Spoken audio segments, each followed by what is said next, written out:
off with me, folks, on the Boston Celtics making one pick, trading one pick, making another couple picks, and acquiring another couple picks. Folks, there was a lot that went on with the Boston Celtics during the 2025 NBA draft, and we are going to dive into all of it right now and explain all of it right now. As you all know, the Celtics entered the draft with the number 28 and the number 32 pick. The 28 pick in the first round, the 32 pick wound up being the second pick of the second round. Now, what did the Celtics do with those? Let's dive into night one. That happened on Wednesday when we found out that the Boston Celtics got their guy, and that is Hugo Gonzalez out of Real Madrid. He is a native of Spain. He's played for the national team basically his entire life. He signed with Real Madrid when he was 9 years old, and he has come up in that system to become the player that the Boston Celtics really wanted to get in this draft. And listen, when the Celtics talk about drafting someone late in the first round, they're not looking for an all-star. They're not looking for a star. They're looking for someone who may become that, who knows, but they're looking for someone that's going to come in and be able to impact the team. They believe they got that in Hugo Gonzalez, and we're going to find out more about him soon when he comes to Boston, hopefully plays for the Summer League team, and then we'll see him in camp next season with the Boston Celtics. Now, fast forwarding to Thursday night, when the Boston Celtics, again, they own the second pick in the second round. That was number 32 overall. They wound up trading that pick. What did they get in return? 2 picks that were later in the second round of Thursday night. Those were the number 46 and 57 picks. And then they also acquired 2 future second round picks that are assets they're going to be able to have in their stockpile and be able to use them as necessary.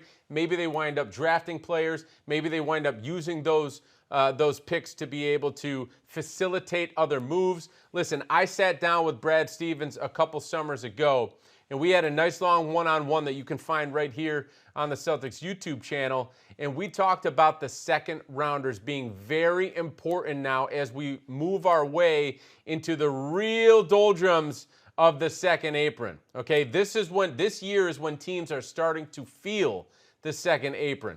They knew it was coming. Everyone was preparing, but now teams are starting to really feel it. And we know that second rounders, as he told me during that interview, are incredibly valuable. They are more valuable now than they ever have been before. So not only did the Celtics get to add a couple players in the second round via that trade of the number 32 pick, but they also added 2 future assets that they can now possibly utilize to facilitate other moves. Mike Zarin, Vice President of Basketball Operations, just got off the call talking with the media about what the Celtics did tonight. This is Thursday, the second round of the NBA draft. And he said that what he and the group decided is that they could still get players later in the second round that were of the same quality or very close to what they would have chosen at number 32.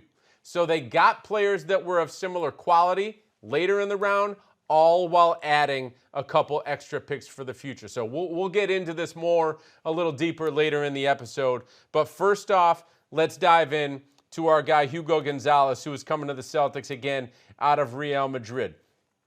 Everyone who I have talked to, everyone who I have heard talk about Hugo Gonzalez has raved about this guy. And again, this isn't saying that he's going to become a superstar or even a star. They're talking about the type of player that he is and how he would fit in on this Boston Celtics team. Right after the draft happened last night, this was Wednesday, the first round, Brad Stevens came out, he addressed the media, and he said, "We believe that Hugo Gonzalez is a player that fits our brand of basketball. We believe that he's going to fit in around the players and the core that we have." He used the term foundation in describing Jason Tatum, Jaylen Brown, Derek White, Peyton Pritchard, these types of players. He believes Hugo Gonzalez is going to fit in around these guys. He is confident in that. He used the term competitive character when he talked about Hugo Gonzalez. And again, I've talked to some people around the Celtics organization who were involved in this selection. I've talked to people outside the Celtics organization about Hugo Gonzalez. Everyone talks about how hard this guy plays. Constantly. This is not a guy who's going to walk on the court and give you, out of 10 minutes, maybe 5 minutes of hard play, of high motor basketball. He's going to give you 10. He never stops. He is like, when you think about Marcus Smart and how hard Marcus Smart played and that heart and soul that you remember about what you fell in love with him, that is the effort and the level of effort that Hugo Gonzalez gives every second he's on the floor. And on top of that, what Brad Stevens outlined about Hugo Gonzalez is that he's willing to sacrifice for the team. And that is kind of what he has learned by being on a team where he is not one of the top players in terms of scoring the basketball, taking the amount of shots.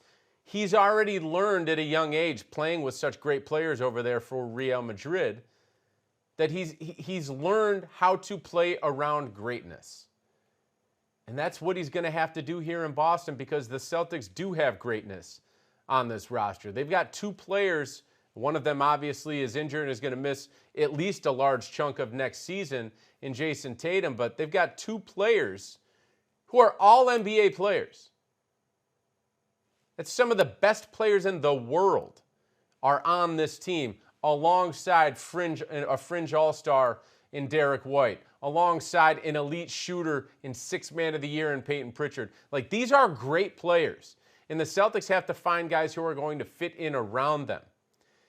Brad Stevens believes that they found one Wednesday night in Hugo Gonzalez. He's willing to sacrifice for the betterment of the team. As Brad said, there aren't a lot of guys who come in at 19 years old who have learned that trade already. Usually they have to learn that when they get to the NBA, because they've been the lead dog their whole life, coming out of college, coming out of high school. They were always the number one option. Well, because of the career path that Hugo Gonzalez has taken, he's already learned how to be that guy who can sacrifice for the betterment of the team, who doesn't demand shots, who doesn't demand the basketball, who can play off others. He already is that. So the Celtics feel that they got a guy who can come here to Boston and help the team win. Again, it's not about trying to find the next Hall of Famer or even All-Star at number 28. It's about finding someone who will help this organization, and they firmly believe that they found a guy who will do that. Talking about one way that he's going to help this team, as Brad Stevens talked about, he immediately last night, he was asked, what is a skill that pops out about Hugo Gonzalez? Immediately, he said, cutting. This guy knows how to move off the ball, and that is very important when you're talking about playing with those other guys that I just mentioned. He has to know how to play off the ball. He's got to know how to find those open spaces on the floor, either for baskets or to draw defenders away, to put pressure on the other team. Maybe it leads to offensive rebounds. There are all sorts of positives that can come out of a player knowing when to cut, where to cut, how hard to cut. It's incredibly important to the game of basketball. Brad Stevens also talked about the lack of body and ball movement. We call it pace in basketball that he saw during the playoffs when the Celtics got knocked out by the New York Knicks. This is the type of player who can cut. Cutting off the ball helps to increase that pace for a team on offense. So it really does sound like this guy is going to fit in well for the Boston Celtics, and they are excited about what they got at number 28. And by the way, I'm just going to throw this in here at the end of the commentary about Hugo Gonzalez.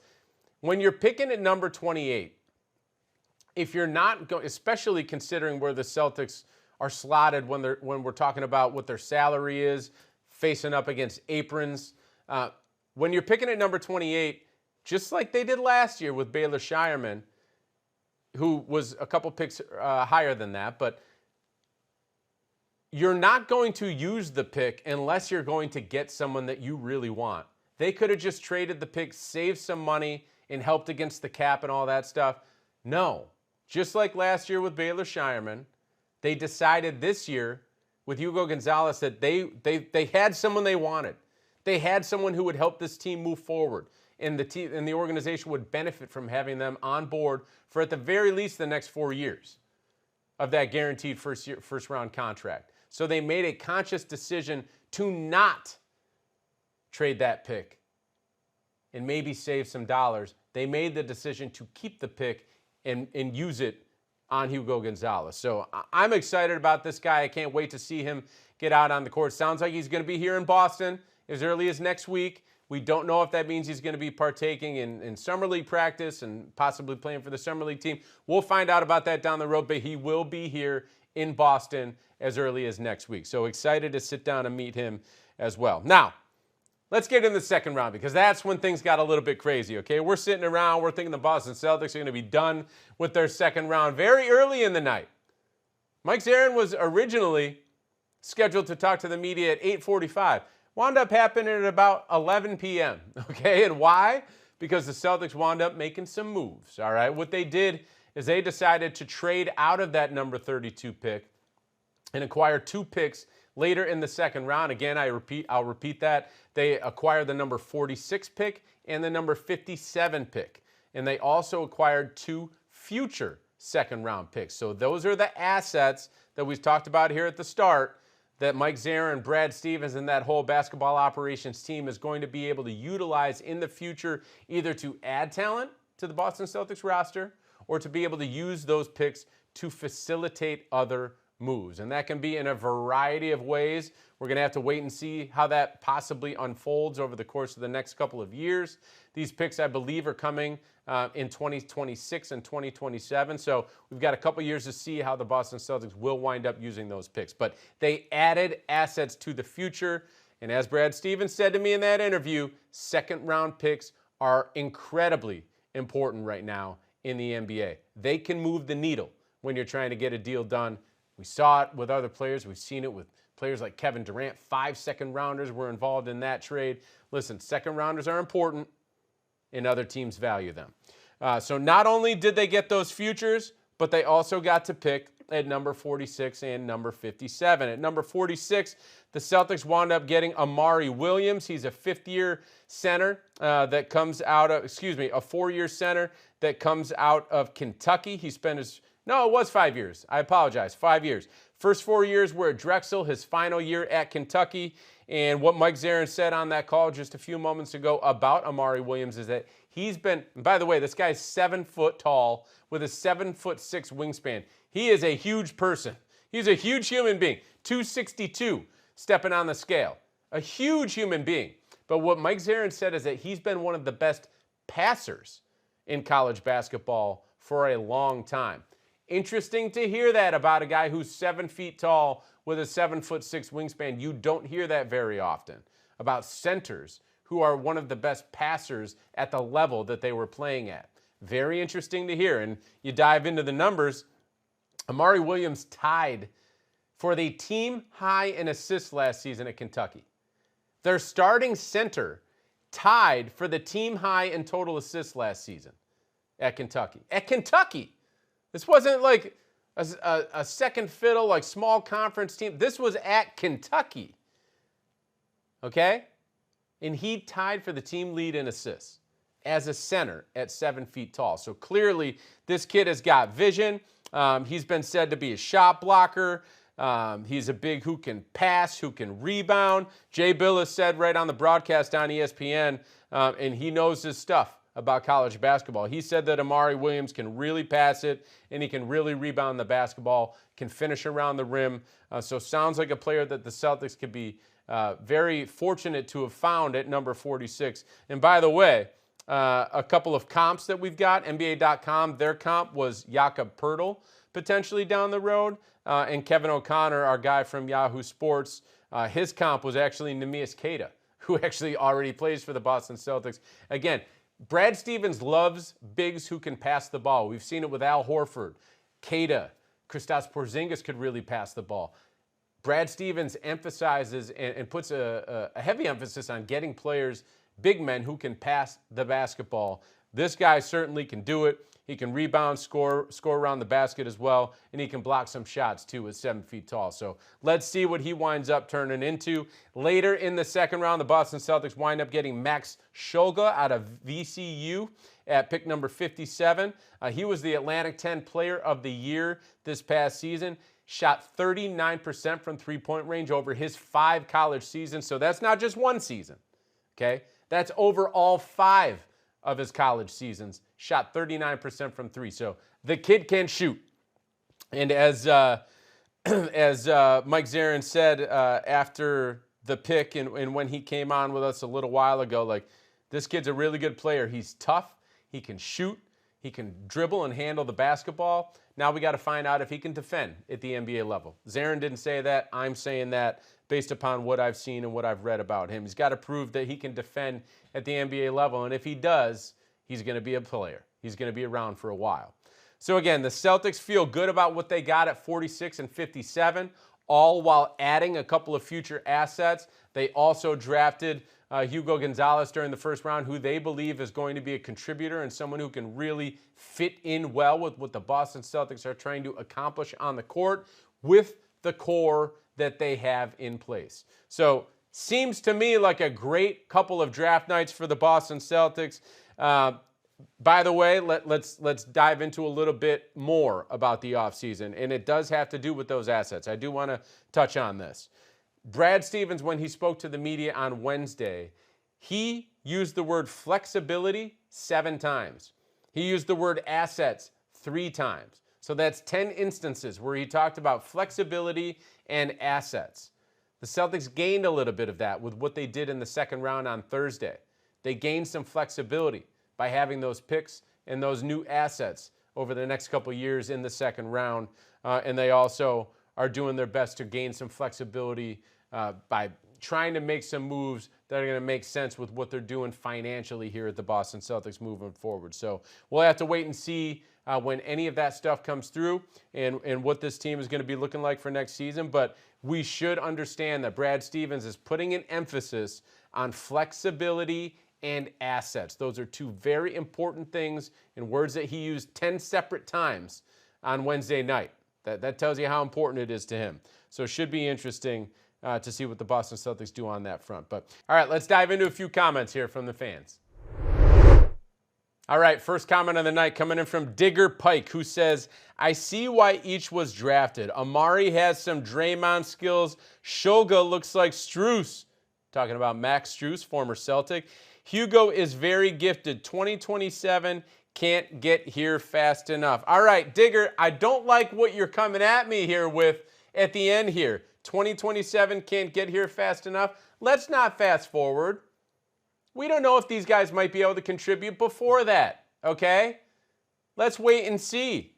Again, I talked about Hugo Gonzalez. Everyone I've spoken to, everyone I've heard talk about him believes that he is a player who can come in and possibly make an impact now. And that doesn't mean by scoring the basketball, shooting, and doing all the flashy stuff that people like to see. It's about doing the small stuff. It's about cutting off the ball. It's about defending, scoring in transition, playing with a high basketball IQ, passing the basketball, playing with pace, as we talked about. The Celtics want to do more of that next season. He can do all of these things right now, and he can do it around great talent on the Boston Celtics team. So it doesn't mean that we have to wait until 2027. The Celtics have a great team. When you look around the Eastern Conference, listen, I understand Brad Stevens said it Wednesday night. Our best player, who is a first-team All-NBA player, is in a boot. We understand that. But look around the Eastern Conference. It's not like it's stacked with teams that are, oh, man, that is by far a bona fide championship contender. It doesn't exist in the East anymore. Okay, the Celtics were that. Then some things happened. It doesn't exist in the East anymore. Celtics still have Jaylen Brown, one of the top players in the Eastern Conference, in the NBA in general. Derek White, one of the best players in the Eastern Conference. Peyton Pritchard, 6th man of the, they still have a ton of talent on this team. I wouldn't overlook them, especially with the potential of adding a player who can really play around them and play off of them. So again, let's not fast forward to 2027. We got a season next year to play. And I think the Boston Celtics might wind up surprising some people with what they're still going to have on the roster. Now, talking about Amari, Digger says that Amari has some Draymond skills. He does. He's a great passer. Again, tied for the lead in assists on the Kentucky roster this past season. That's a big deal and a surprising stat if you think about it. Averaged 3.2 assists per game this past season for the Kentucky Wildcats. Also averaged almost a double-double, 11 points per game, almost 9 rebounds per game. This guy can rebound. He's got great size. Mike Zarin told us on the call after the draft tonight, wait until you see this guy in person. You will understand immediately his size because of the wingspan that stands out. I'm going to have an expectation that this guy's fingertips are going to be touching way beneath his kneecaps when he steps in, because the wingspan of 7'6" is truly incredible. He's going to be able to change games with that, be it with the Maine Celtics or with the Boston Celtics. So excited to see him play. And by the way, hopefully he's playing for the Summer Celtics here in the next couple of weeks. We're all going to be able to tune in and watch him. What was the comment here about Schulga again? I got to pull that up. Sorry, went to a different screen. Schulga looks like Strus. This is a really good reminder. Max Strus, he did begin his career with the Boston Celtics, caught his rhythm here, and then caught on in the rest of the NBA after he departed. I can't remember exactly what happened, if he was traded. I believe he was cut, but then caught on with his next team and really started to take off. But it's a great reminder that the Boston Celtics have one of the best development programs in the NBA. And Brad Stevens actually talked about this a little bit last night when he was talking about Hugo Gonzalez. He can improve as a shooter. He's not a great shooter right now, but Brad Stevens expects him to become a much better shooter simply because of his work ethic and by being in the Celtics development program. The same goes for Schulga. It happened with Strus back in the day. Players get better when they are here in Boston. That's because they choose the right players who are committed to working their tails off, number one. And number two, the Celtics have a great development program where they know how to help players improve on a yearly basis. So I expect Amari Williams to improve. I expect Schulga to improve. Hugo Gonzalez is going to improve. Don't take it for who these players are right now. We saw it last season from Baylor Scheierman. He came in and he struggled out of the gates. He did not look like an NBA player. By the end of the season, he had figured it out a little bit. Now the Celtics are very high on him moving forward. And I think he impressed some of the fan base out there too. So don't think about who they are right now. Think about who they might become when they're playing within this Celtics system and learning in this development program. So Digger, we appreciate the comment. Let's dive into our next one. All right, next comment coming in from Herminio Nieves. And this comment is a player from Spain, another from England, and another from Ukraine. Celtics are in international FIBA mode with a couple of 3-leaf clovers there. I don't know if this has ever happened before where the Celtics went only international in an NBA draft. All of these guys, and we can go down the list. Gonzalez is from Spain. He was born and raised there. Amari Williams is from England, and then Schulga is from Ukraine, and he did play in college basketball. He was over here in the U.S., as was Amari Williams. So these guys have been in the United States for a long time at this point, but they are from overseas. They are originally from overseas, so really cool to see the Celtics having an opportunity to sprinkle some international flavor, some more international flavor into this locker room that they're going to have next season. Neemias Queta, as we know, he is an international player. Al Horford, an international player. Hopefully he's back with the Celtics. It's nice to sprinkle in some different cultures, some different viewpoints. That always helps a team to have a little bit better understanding of not only the world, but the game of basketball as a whole. So cool to see a little international flavor coming in here to the Boston Celtics with 3 players in 3 picks coming in from overseas. All right, folks, last comment of the night. This one's coming in from NE Arena. And this comment says, I expect to hear Williams to Gonzalez a lot. I think we might be hearing that. I hope. Fingers are crossed. I hope we are hearing that out in Las Vegas from July 10th to 20th. That is when the NBA Summer League will be kicking off. The Boston Celtics will be out there. We still got to wait and see who's going to be on that roster for the Boston Celtics. Will Hugo be on the roster? Will Amari Williams be on the roster? If they are, I think you are right on NE Arena. I think we're going to be hearing that a lot, not only out there in Vegas, but we might be hearing that up in Maine. We might be hearing that with the Celtics in due time. Amari Williams is one of the most gifted passing big men that was available in this draft this season, if not the most gifted passing big man. And then Gonzalez with his cutting ability off the ball. I do think that there's going to be some magic there with those guys here out of the gate. So I am looking forward to that. Folks, Summer League, again, coming up July 10th to 20th. We're going to have some coverage from the Celtics practices for Summer League. Those are scheduled to happen sometime here after the July 4th holiday.